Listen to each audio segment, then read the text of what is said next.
Hello and welcome to the Writing Momentum Podcast. I'm Christopher Maselli and I'm here with my wife Gina. How's it going, Hi. Gina? It's going really great. Ooh, we are excited because it is the end of Mhm.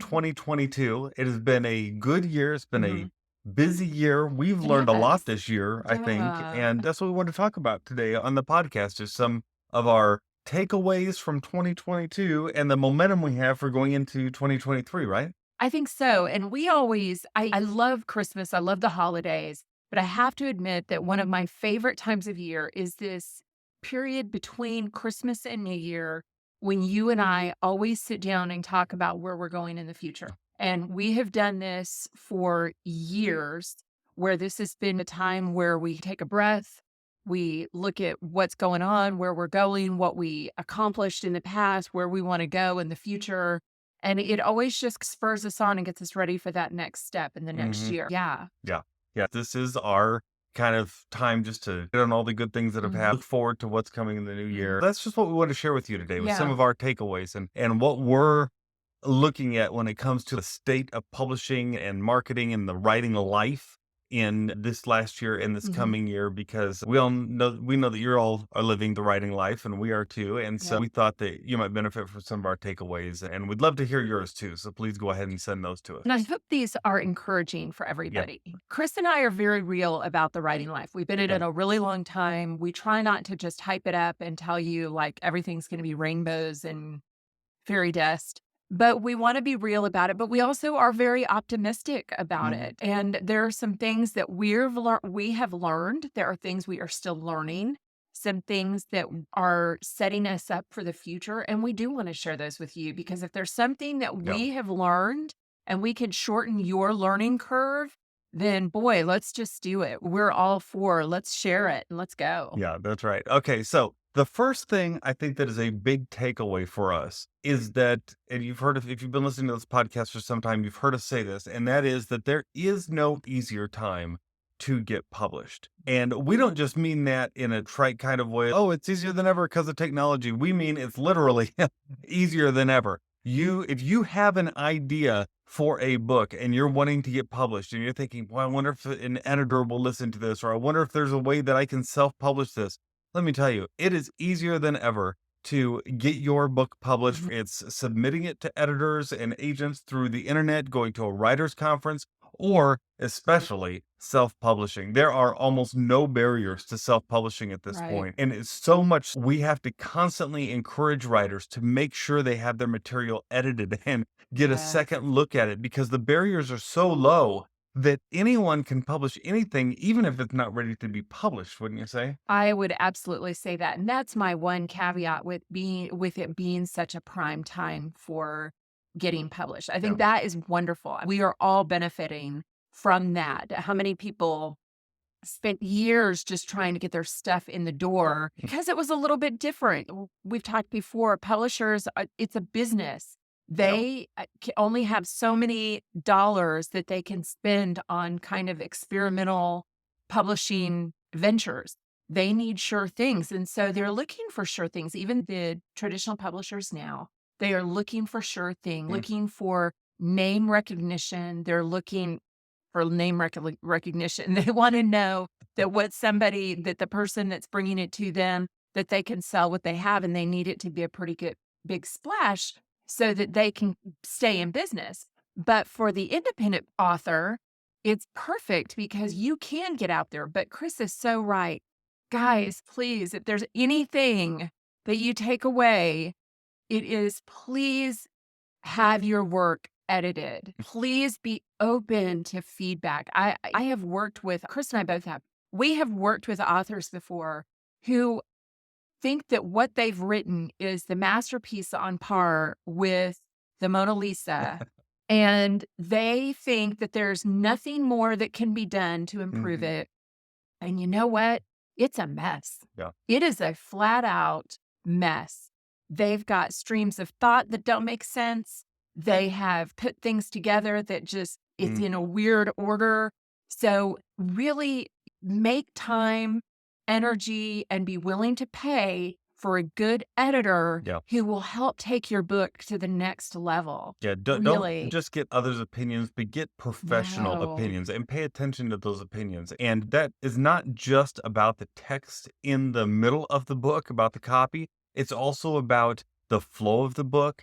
It's Mhm. about the images on the front cover. It's about the title of the book, right? It's about every piece of that. Also, other people can help you see the ways you need to market it. And that's really important too. So, It is, and absolutely. you know what? In our recent writing moments this past week, I was talking about hiring an editor. That is something that Chris and I both do. We are hired by different organizations, different independent authors, just different people to edit their books, and we love helping them take it across the finish line. Yeah. That's always a lot of fun.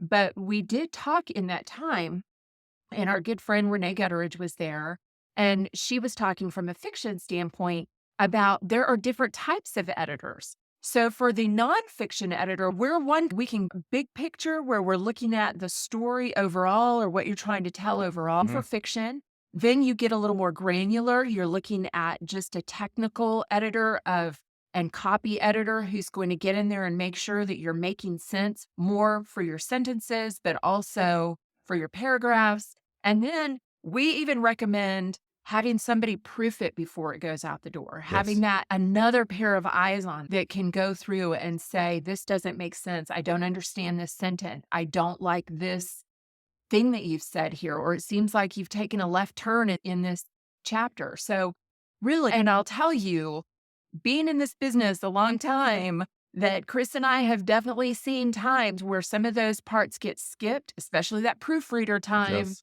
And we have seen books go out, be published, hard copy published with a typo on the front. Yeah. Ouch. Nobody wants that.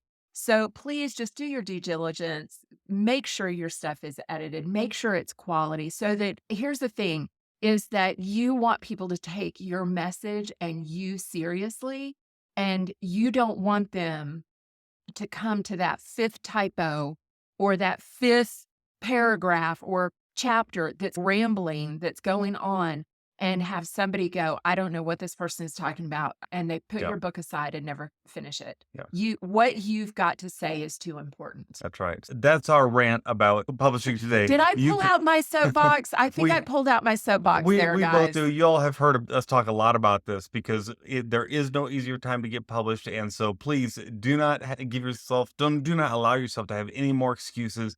Get published in this coming year because it is easier than ever. That said, our second point ties into that a bit, and that is that you must do more than get published today. Mhm. And you've also heard us rant about this, so let us just rant about this for a minute. Today, it's not just about getting your book out there. Getting your book out there today is a lot like what it was when you might have put out your first website. And you remember when you put out your website and you thought, oh, people are going to love this. And so many people are going to come and find my website and learn all about me and buy my stuff. And then you put it out there and you discover that no one even realizes it's the same with publishing your book today. You can put it on Amazon. You can even have a publisher publish it, but they're expecting you to do the marketing. And if you do it yourself, you've got to do the marketing. Mm. Plus, there's so much competition today, so much because the barriers to entry are so low. You have to set yourself apart. You do set yourself apart in quality, like we talked about. You also set yourself apart by having a really good audience, right? Having people who are already following what you're doing. That means you have to have some kind of presence online usually. It means you have to be going and speaking places usually. At least pick out some of these things that you can do, right? It means you might be running ads for your book. It means you might be using it in real life, like if you're writing a book for a nonprofit, you may go travel with the nonprofit to promote that book, right? If you got something on history, you may go to the different places that sell history books, different locations around the US, and actually see if they'll carry your book. It's a lot of legwork, but you have to do more than just get published. That's why Gina and I don't just write our own books, but we have a freelance career where we help other people with their books and their material. We help them formatting. We have this podcast. We have the website. We have a lot of different things we do because it all helps build together, Including our writing moments, which is including another writing moments. I kind of think of it as a wheel with a lot of different spokes on it. Yes. And on those different spokes are the different ways that you are going to promote or build an audience or build a career in your writing Build a and community. by building a community. And so that's one thing that I think people really need to think about, especially I think of this especially with nonfiction writers as well. Although I know fiction writers, they're working hard. I see them in my Facebook feeds and in our Facebook group even. We see them working. But with nonfiction authors, if you are writing about something that is near and dear to your heart, something that you have learned, lessons you've Mhm. learned, education that you've gained, that book that you produce, it's not going to be like, oh, I'm just going to put everything that I know about this subject into this book, and then I'm going to put it out there and it's going to change the world. Yep. That's the dream. The reality is you need to promote that book through maybe you're doing webinars. Maybe you're going and speaking to different groups, to different professional organizations. Maybe you are blogging or you're guest blogging on other sites.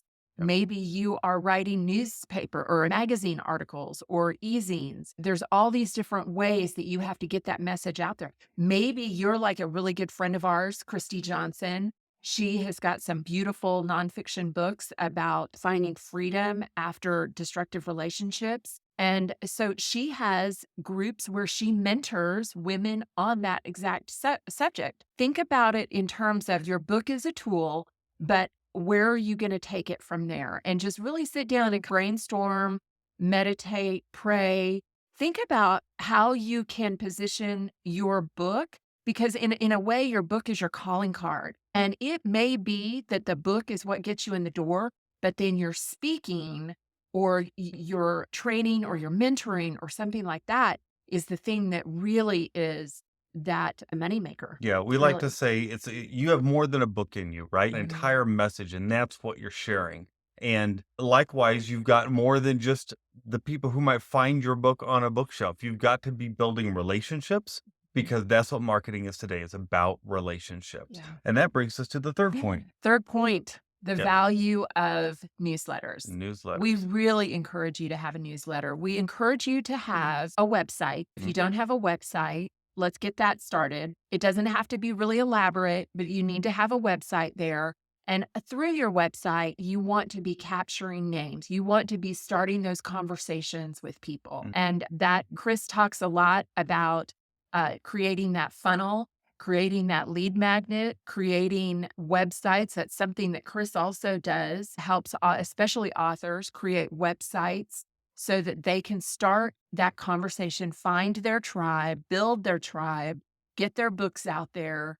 That's another part of that. So when we talk about creating a newsletter, what we mean is an electronic communications piece with the people who follow you. Okay, It's when I an think, email. yeah, an email. When I think of a newsletter, yeah, often I think of a paper newsletter, right? That comes in the mail. That's not what we're talking about. We're talking about just an email communication with the people who follow you. And there's a lot of good programs out there that can help you do that. And Gina and I will do a podcast on this in the near future. We'll talk about some of our favorite email services that we recommend you use. We're also putting together some other fun stuff with that. And it's just a way that you can regularly send out a piece of communication. And it doesn't have to be fancy, right? It doesn't have to have a bunch of graphics and look like you're Yes. selling something from Kohl's, right? You've seen their emails with all the crazy stuff. No, we're just talking about how it can just be a communications piece. You can just have a paragraph or two that you want to write to your audience this week, and you're good to go. That's really the Yes. value of what a newsletter is. It's just staying in communication with your audience. And if you're questioning that, we have a newsletter that we send Hmm. out every week. So go to our website, writingmomentum.com, and sign up for it. Yep. And every week we don't spam you, we don't sell your information, but we do send out emails that we hope will help people in their journey as writers. We want to help you get where you want to be. This isn't about us, it's about helping you get where you want to be. Yeah, get our newsletter and then study it. See what we're doing. Mhm. See how we're doing it. We've increased our open rate dramatically. We've increased our click-through rate, which means those are important metrics to know that how many people are opening it, how many people are clicking on links in it, how many people are responding to it. because that tells you whether you're having a dialogue with your audience or not. So those are important things. Mhm. And if you look at what we've done, you can see that we can see what works for us. And at least it's a test to see, right? You can unsubscribe at any time. But I think you'll like what's inside enough that you won't want to. Plus, we give you some free stuff when you subscribe. Yeah, and if you look back at some past, podcasts that we've done, episodes that we've done, we have talked about our fumbling around figuring out the whole email Yes. system and how to make it work. So go back and look for the ones where we talk about the email and some of our false starts and some of our how we gained momentum with and how it's been growing and we're still learning. Here's the thing, we are still learning. Yes. We've been doing this now for almost 30 years and we are learning still and growing still, and the market is changing still. So we are constantly learning. Yeah, check ours out and go along on the ride for it with us. That's right. That's our writingmomentum.com. And then finally, we want to encourage you in something else that we've learned in 2022 and we continue to know that we're going to use to have momentum into 2023. And that is the value of getting help. Okay. Yes. There are two ways that we get help primarily that we have really capitalized on in this last year. One is we have hired virtual assistants. Those are people who work with us to get this message out and to communicate with you. So rather than try to do all the editing of our podcast ourselves, all of the social media posts ourselves, all of the even the management of our freelance business all ourselves, we have hired people to help us with that. And it has helped us open up time so that we can do what only we can do, which are things that are in our voice. But there are things like video editing, anyone could do that. So why not hire someone who's really good at that? That's one way that we've received help. The other way is through accountability, keeping ourselves accountable to other writers to get our writing done every single week. And that's the reason we started Writing Moments, isn't it? It is. Writing Moments has been huge. We've had our first success with one of our writers who finished his book. He has now Yes. published it. It is out, and I had the privilege of editing it. But every week we get together on Wednesdays at noon Central, and we have a short teaching where either Chris or myself or Renee Getteridge will teach for the first 15 minutes or so, and then we will write together for 45 minutes. Yes. And we have purposely kept it very affordable. We've had lots of people who tell us that we should increase the price on it, and we haven't done that yet. We're going to evaluate that in the near future, but we do that really because we want to build a community of people who are there for one another and who can cheer each other on, and we can learn from one another. So Yeah. that's the goal of Writing Moments. And you can just go to writingmoments.com, learn more about that. Yes. So those are our four takeaways for 2022. The four things that we have seen that are the most important. One is that there's no better time to get published. Two is that you must do more than get published. You've got a bigger message in you than just that initial book. Three is the value of newsletters, communicating with your audience. And four is the value of getting help and accountability. Yes. So anyway, we hope that this has been beneficial to you. We've sure enjoyed being with you in 2022. This is our 51st podcast. We've done Wow. 51 of these, and because of the way the weeks fall, we won't have 52, even though there's 52 weeks in the year. I guess because we're doing this on Wednesdays, it didn't give us 52 this year. It gave us 51, but we've had 51 podcasts. And if you have found this valuable, please subscribe to the podcast. That makes sure that you'll never miss a topic that we talk about. You can subscribe on your favorite pod app, or you can subscribe on your computer, or you can subscribe to our YouTube channel, which is youtube.com/@writingmomentum. And you'll find us there. And we would love to have you join us because, hey, you guys are the reason we do all this. And so don't forget, until next time, what, Gina? Together we have Writing Momentum. That's right.